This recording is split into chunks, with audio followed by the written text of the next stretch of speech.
Hello guys, welcome back to my channel. তো আগের এপিসোডে লাস্টে আমরা দেখেছিলাম যেখানে নিয়ান সংচিয়ানকে বাসায় নিয়ে আসে অ্যান্ড তাড়াতাড়ি করে তো শার্টের বাটন খুলে তার আঘাত লাগার জায়গা দেখে যা অনেক বেশি ছিল অ্যান্ড তা থেকে অনেক ব্লিডিংও হচ্ছিল।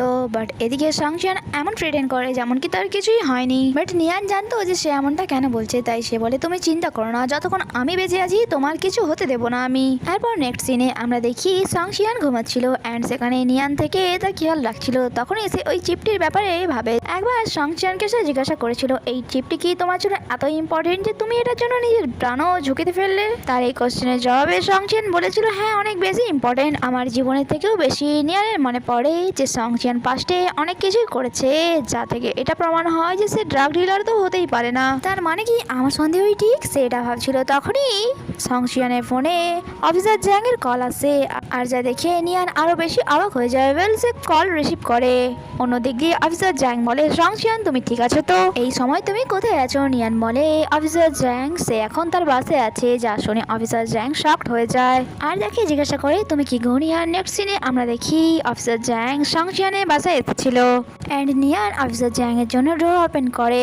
ভেতরে আসার পর প্রথমে তো অফিসার জ্যাং সংচিয়ানকে দেখে, তারপর নিয়ানকে জিজ্ঞাসা করে তুমিও ঠিক আছো তো। নিয়ান বলে হ্যাঁ আমি ঠিক আছি। আমি কি জিজ্ঞাসা করতে পারি যে সংচিয়ানের পরিচয় কি, সে কি এক পুলিশ অফিসার? অফিসার জ্যাং বলে তুমি ঠিকই গেস করেছো, আজ থেকে 3 বছর আগে আমি সংচিয়ানকে ওয়েই ফ্যামিলিতে পাঠিয়েছিলাম তাদের ব্যাপারে ইনভেস্টিগেশন করতে আর ওয়েইসের ক্লোজ থাকার জন্য, যাতে আমরা কেমিস্টের ব্যাপারে জানতে পারি আসলে সে ড্রাগ ডিলার। বাট পরে ওয়েই ফ্যামিলি তাকে থাই সিটিতে পাঠিয়ে দেয় লি ফ্যাং এর সাথে ডিল করার জন্য। এইসব চলাকালীন সে অনেক ইনফরমেশন কালেক্ট করে নিয়েছিল, ইভেন তো লি ফ্যাং এর ক্রিমিনাল রেকর্ডও। শুধুমাত্র এই চিপটির কারণে সে নিজের প্রাণ অনেকবারই ঝুঁকিতে ফেলেছে। বাট ভালো ব্যাপার এটাই যে এটার কারণে তার উপর ওয়েই ফ্যামিলির বিশ্বাস আরো বেড়ে গিয়েছিল। সবকিছু প্ল্যানের অ্যাকর্ডিংই চলছিল। বাট যা আমি এক্সপেক্ট করিনি তা হলো থাই সিটিতে তোমার সাথে দেখা হওয়া। তোমাদের দুজনের মধ্যে কি রিলেশন সে ব্যাপারে আমি জানি না, বাট তোমার প্রাণ বাঁচানোর জন্য সে নিজের প্রাণও অনেকবার ঝুঁকিতে ফেলেছে। এটা থেকে এটা প্রমাণ হয় যে সে তোমার কত কেয়ার করে। নিয়ান জিজ্ঞাসা করে আমি জানতে চাই যখন ডিং এর মার্ডার হয়েছিল ওখানে সংচিয়ান কি করছিল? অফিসার জ্যাং বলে ডিং এর কন্ডিশনটাও তোমার মমের মতোই ছিল, সেও হসপিটালে ম্যাজারিনের ব্যাপারে জেনে গিয়েছিল অ্যান্ড এলিগেটরের কার্ডের ব্যাপারেও। যখন আমরা এটা জানতে পারি যে ওয়েই ফ্যামিলি জাওয়ানকে পাঠিয়ে ডিংকে মারতে চলেছে তখন আমরা তাকে রেস্কিউ করার পরিকল্পনা করি। বাট তার জাওয়ান যখন ডিংকে মার্ডার করতে আসে তাদের সাথে লড়তে লড়তেই ডিং এর হার্ট অ্যাটাক চলে আসে অ্যান্ড সংচিয়ান যেতে লেট করে ফেলে আর সে তখনও ওই অফিসে ছিল আর তুমি ওই সময় সেখানে চলে এলে। মনে হয় ভাগ্যে তোমাদের মেলা আবারও লেখা ছিল, হয়তো আমি কখনো ভাবিনি তোমাদের দুজনের আবারও দেখা হবে। নিয়ান আবার একটি কোশ্চেন করে যে জাওয়ান আমাকে এই শুধুমাত্র ওই কার্ডই কেন দিল?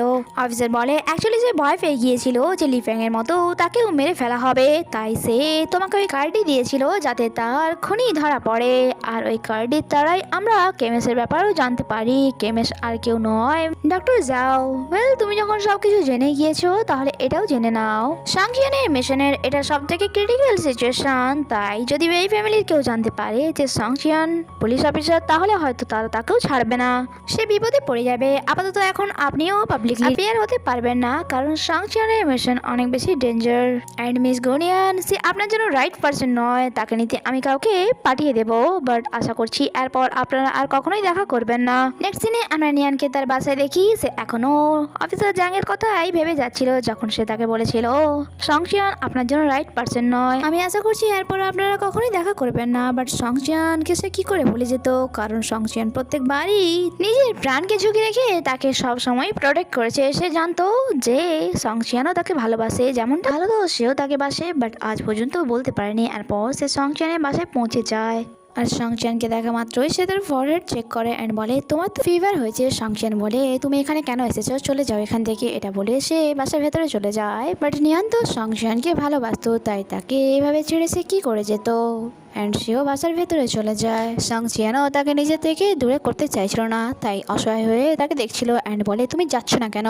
নিয়ান বলে আমি যাবো না অ্যান্ড তাকে রিকোয়েস্ট করে যে আমরা কি ফিউচারের কথা ভুলে গিয়ে এই সময়টাকে একসাথে স্পেন্ড করতে পারি। এটা বলে এসে সংচিয়ানের কাছে চলে আসে। এবার সংচিয়ান তাকে হাত ধরে বাইরে নিয়ে যাচ্ছিল।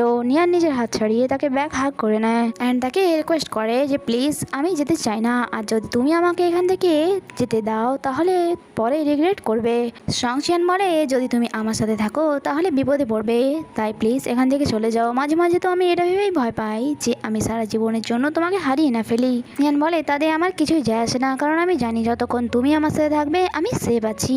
তাই প্লিজ আমাদের একে অপরের থেকে আলাদা হওয়া উচিত হবে না, কারণ তুমিও জানো এটাতে আমরা দুজনেই কষ্ট পাবো। যা শুনে সংচিয়ান তাকে হাত করে নেয় অ্যান্ড কান্না শুরু করে। আর সেই সমস্ত মুহূর্তের কথা হবে যখন সে নিয়ানের সাথে কাটিয়েছিল। আর শুধুমাত্র সংচিয়ানই জানতো যে যখন নিয়ান বিপদে থাকতো তাকে বাঁচানোর জন্য কি না কি করতো। আর এখানে নিয়ানের চোখেও পানি চলে আসে, কারণ সে জানতো আজ শেষবারের মতো সে সংচিয়ানের সাথে দেখা করছে, এরপর সে আর কখনোই তার সাথে দেখা করবে না। এরপর তারা একে অপরকে কিস করে অ্যান্ড তাদের রোমান্টিক মুহূর্ত শুরু হয়ে যায়। আর এখানেই এই ভিডিওটি শেষ হয়। আগে কি হয় তা জানতে স্টে কানেক্টেড। Bye bye.